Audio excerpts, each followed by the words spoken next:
If you're having SI, sacroiliac pain, or pain kind of in your lower back at the pelvis, or even pubic bone pain during pregnancy, we'll recommend an SI belt.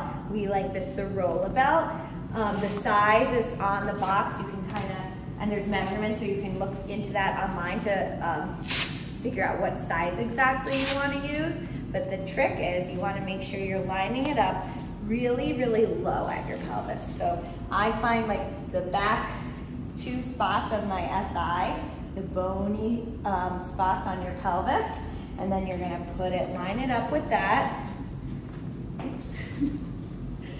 Sometimes it takes a few times, that's okay. You're gonna put it on here, you're gonna take these loops on this side, and then you're gonna pull it really, really tight. You wanna imagine like something is squeezing at your SI, and then you should actually kind of feel immediate relief once it's on, because it should be so tight that it's giving you enough support in this position. This is a really good thing to use, so you do the belly lift that I showed in the last video, and then you can put the SI belt on right after, and you should feel like a little lifted, a little pressure off of these lax ligaments and joints that happen